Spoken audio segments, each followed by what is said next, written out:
Hello everyone, welcome to my channel. और आज हम डिस्कस करेंगे अनंत विस्तार की समतल आवेशित अचानक चादर के निकट विद्युत क्षेत्र की तीव्रता यानी intensity of electric field near infinite plane charge non conducting sheet. आज हम इस पर डिस्कस करेंगे और ये बहुत ही इंपॉर्टेंट है, बहुत बार ये पूछा जाता है। तो यहाँ पे एक प्लेट है ABCD, माना कोई प्लेट है जो हमें दिख रही है। ABCD एक प्लेट है और इस पर हमने क्या कर दिया, ABCD पर हमने एक गाउसियन पृष्ठ, ये जो बेलनाकार हमें दिख रहा है ये क्या है, एक गाउसियन पृष्ठ है। हमने इसकी परिकल्पना कर दी इस पर कि एक गाउसियन पृष्ठ है। अब क्या होता है, इस गाउसियन पृष्ठ की जब हमने परिकल्पना कर दी तो हमें पता है कि ये कैसी ABCD क्या है, एक ABCD क्या है, ABCD एक प्लेट है। तो जब कोई आवेश, ध्यान से सुनना, जब कोई आवेश किसी प्लेट पर, जब कोई आवेश किसी प्लेट पर एक समान रूप से, जब कोई आवेश किसी प्लेट पर एक समान रूप से आवेशित होता है या वितरित होता है तो उसे बोलते हैं पृष्ठीय आवेश घनत्व। उसे क्या बोलते हैं, पृष्ठीय आवेश घनत्व। और इसे सिग्मा से प्रदर्शित करते हैं। तो सिग्मा बराबर होता है Q/A। क्या होता है, सिग्मा बराबर Q/A।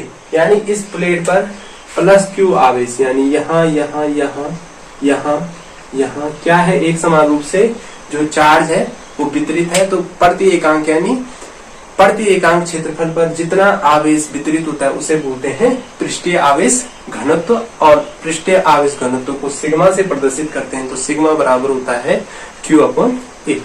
बहुत ही आसानी से ये चीज हमें पता चल चुकी है। तो ABCD एक कोई प्लेट है, इसका जो मध्य पॉइंट है वो C है। C से R दूरी पर कोई बिंदु P है जिस पर हमें क्या करना है, विद्युत क्षेत्र की तीव्रता निकालनी है। इसके लिए हमें क्या करना है, विद्युत क्षेत्र की तीव्रता जब हमने बिंदु P पर निकालनी, तो इसके लिए हमने क्या कर इसके सेंट्रल से गुजरता हुआ हमने क्या किया, एक गॉसियन पृष्ठ लिया। गॉसियन पृष्ठ के दो सिरे हैं, एक है P' और एक है P। कितने सिरे हैं, दो सिरे हैं, एक है P और P' और एक है P। इन दोनों सिरों में जो E और D है, E क्या है, विद्युत क्षेत्र की तीव्रता, D क्या है, DA क्या है, जो हमने यहाँ पर एक स्मॉल पार्टिकल लिया, जो हमने क्या लिया, यहाँ पे एक स्मॉल पार्टिकल लिया, वो DA है। DA का मतलब होता है पूरा एरिया, A का मतलब होता है पूरा एरिया और DA का मतलब होता है स्मॉल पार्टिकल। जब हमने यहाँ पर क्या लिया, स्मॉल पार्टिकल लिया, तो हमें इस प्लेट के कारण विद्युत क्षेत्र की तीव्रता तब मिलेगी जब हमें इसकी सेपरेट क्या निकला, फ्लक्स हमें पता होगा। तो इसके लिए हमें क्या करना है, हमने इसके लिए क्या करेंगे, सबसे पहले बिंदु P से लिखेंगे। यहाँ पे सबसे पहले लिखना पड़ेगा सिरे P से गुजरने वाला कुल विद्युत फ्लक्स, यानी सिरे P से, किससे, P से कितना विद्युत फ्लक्स गया, यानी फाई P बराबर E_dA। अब E.dA, E क्या है, विद्युत क्षेत्र, यानी अब हम पहले हमें इस पर निकालना है, इस सिरे से कितना गया, तो फाई, यानी अब फाई P सिरे से कितना गया, तो फाई P बराबर, क्योंकि P सिरे से निकाल रहे हैं, फाई का मतलब होता है फ्लक्स और P का मतलब हो गया इस सिरे से कितना फ्लक्स जा रहा है। तो फाई P बराबर E_dA cos थीटा। जैसे ही यहां से हमने डॉट हटाया, यहाँ क्या लग दिया, यहाँ हमने क्या ऐड करना है, cos थीटा। ठीक है, उसके बाद फाई P बराबर E_dA cos अब देखो E और D दोनों एक ही दिशा में है, दोनों एक ही दिशा में, यानी इनके बीच में कोई भी एंगल क्रिएट ही नहीं हो रहा है। तो जब क्रिएट नहीं हो रहा है तो थीटा का मान यहाँ पे क्या आ गया 0, यानी फाई पी बराबर ई डी ए इंटू 1, क्योंकि जो cos 0 होती है उसकी वैल्यू कितनी होती है 1, तो यानी फाई पी बराबर आ गया ई डी ए, इतना है। अब हमने जब इसका इंटीग्रेशन किया, किसका फाई पी का इंटीग्रेशन किया, तो यह आ गया हमारा फाई पी बराबर ई ए, कितना आ गया फाई पी बराबर ई ए। अब यहाँ पे ये बात समझ में आई कि यहाँ पर तो फाई पी बराबर ई डी ए था, तो ई डी ए यहाँ से ये जो डी है वो कहाँ गया, तो यहाँ पे देखिए अलग से मैं समझाता हूँ कि फाई पी बराबर ई डी ए था, तो फाई पी बराबर आ गया ई भाग ले लिया डी का हमने क्या कर दिया इंटीग्रेशन कर दिया, डी का हमने क्या कर दिया इंटीग्रेशन कर दिया, और इंटीग्रेशन ऑफ डी ए यानी Gaussian integration of D A बराबर होता है, क्या होता है ए, तो फाई पी बराबर ई ए, इसलिए यहाँ पे क्या आया ई ए। ठीक है, तो बहुत ही आसान है। यहाँ पे हमने क्या किया फाई पी यानी इस सिरे से कितना वैद्युत फ्लक्स गया, इतना गया, फाई पी बराबर ई, इतना वैद्युत फ्लक्स किस सिरे से गया इस सिरे से। इसी टाइप से यहां तक हमने कर दिया। अब हमें पी डैश से, सिरे पी डैश से गुजरने वाला कुल वैद्युत फ्लक्स, अब हमने किस पे निकालना है, इस पर निकालना है कि इस पर से कितना वैद्युत फ्लक्स गया। बहुत ही आसान, सेम वही फाई पी डैश बराबर E dot D, same E dot D A, तो फाई पी डैश बराबर E D A cos theta, तो फाई पी डैश बराबर ई डी ए कॉस 0, क्योंकि सेम वही थिंग यहाँ पे भी अप्लाई होगी, तो फाई पी डैश बराबर ई डी ए कॉस 0 की वैल्यू मैंने अभी बताई कितनी होती है 1 होती है, तो यानी 1 इंटू 1, तो फाई पी डैश बराबर ई डी ए इतना, और फाई पी डैश की वैल्यू भी कितनी आ गई, फाई पी डैश की वैल्यू भी आ गई हमारी ई ए, क्योंकि फाई पी डैश का भी सेम वही करना है। फिर हो जाएगा इंटीग्रेशन ई बाहर ले लेंगे, डी ए का इंटीग्रेशन आ जाएगा, तो कितना आ जाएगा ई ए, यानी दोनों की वैल्यू कितनी आ गई, फाई पी की भी कितनी आ गई ई ए, और फाई पी डैश की वैल्यू भी कितनी आ गई ई ए, यानी दो चीज, यानी इसकी और इसकी दोनों की वैल्यू हमने निकाल दी है। अब हमें किसकी वैल्यू चाहिए, ये जो बीच वाला पोर्शन हमारा दिख रहा है, तो अब हमें तीसरे की यानी मध्य बिंदु, यानी लिख देना है प्लेट के आंतरिक भाग से गुजरने वाला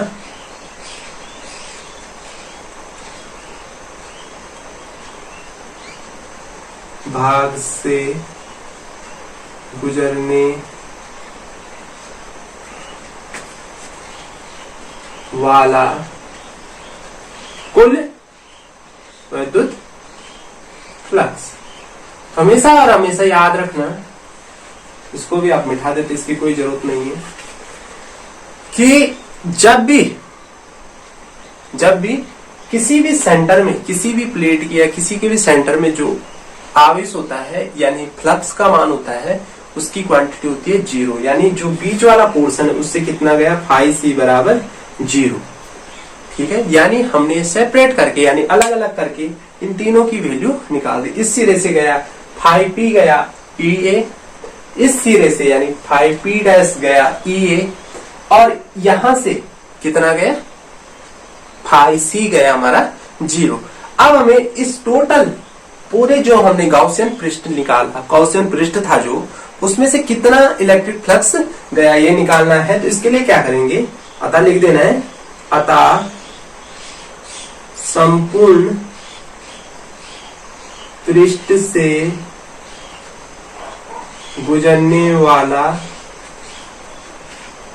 कुल वैद्युत फ्लक्स अभी तक तो हम अलग अलग उससे निकालते, एक इससे एक इससे एक इससे। अब हमने पूरी प्लेट से निकालना, तो उसको लिखेंगे फाई ई।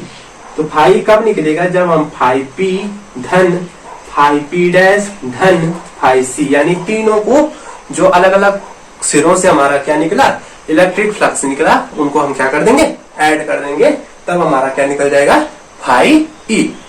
तो कर देते हैं यहाँ पे जब हमने ऐड किया तो क्या आ जाएगा, फाई ई बराबर ई ए, इसकी वैल्यू भी ई ए बराबर प्लस 0 आ जाएगा।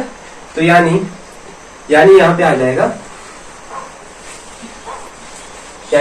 जाएगा, फाई ई ए यानी फाई ई आ जाएगा 2EA। कितना आ गया, 2EA।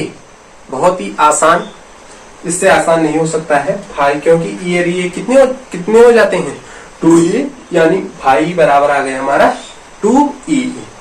ठीक है, उसके बाद अब क्या करना है, अब ये जो अनुप्रयोग बोल रहा है, इसमें बोल रहा है कि फाई बराबर होता है 2EA। किसके बराबर होता है, फाई 2EA। लेकिन हम पढ़ क्या रहे हैं, गाउस के अनुप्रयोग। ये गाउस का अनुप्रयोग है, ये गाउस का अनुप्रयोग है। तो गाउस का जब नियम यहाँ पे ऐड ही नहीं हो रहा है, तो गाउस के अनुप्रयोग की कोई वैल्यू नहीं रहती है। तो आप देखिए, परंतु गाउस का जो नियम होता है वो क्या बोलता है, आपने अगर पढ़ा होगा, तो फाई बराबर होता है Q अपॉन एप्सिलॉन नॉट।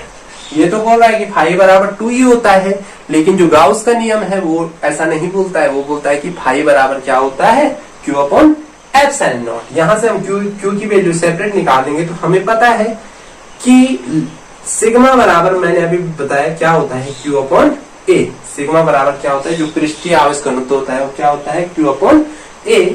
तो यहाँ से Q बराबर आ जाएगा सिग्मा ए। यहाँ से हमने इसका मल्टीप्लाई कर दिया, तो Q बराबर कितना आया, सिग्मा ए। तो Q की वैल्यू हम यहाँ पे रख देंगे, तो फाई बराबर आ जाएगा सिग्मा ए बटे एप्सिलॉन नॉट। क्या आ जाएगा, सिग्मा ए बटे एप्सिलॉन नॉट। इसको मान लो सपोज इक्वेशन फर्स्ट और इसको मान लो सपोज इक्वेशन सेकेंड। अब हमने क्या करना है, समीकरण 1 और 2 की तुलना करनी पर। तो तुलना हमेशा डिफरेंट पक्षों की होती है, सेम पक्षों की कभी भी तुलना नहीं होती है। सेम साइड का हम कंपैरिजन नहीं कर सकते हैं। अगर दो ये काले पेन दिख रहे हैं, इनके बीच में कोई भी कंपैरिजन नहीं हो सकता है, लेकिन अगर यहीं पे मैं लाल पेन ले लूं तो इसके बीच में कंपैरिजन करना आसान हो जाएगा। तो वही इसका सेम पक्ष है ये, इसका सेम पक्ष है, इसका सेम पक्ष है, सॉरी ये, तो नहीं हो पाएगा। इसका डिफरेंट पक्ष आएगा, इसका डिफरेंट पक्ष आएगा। तो लिख देना है समीकरण 1 व 2 की तुलना करने पर। समीकरण 1 और 2 की क्या कर दो, तुलना कर दो, तो आ जाएगा फाई, इसका आ जाएगा 2EA बराबर Q upon sigma upon epsilon. ठीक है, उसके बाद इस A से इस A को काट दो, तो बचा क्या, बचा यहाँ पे क्या बचा, इतना आपने नोट करते रहिए, या वीडियो को एक बार पॉज करके देख लीजिएगा।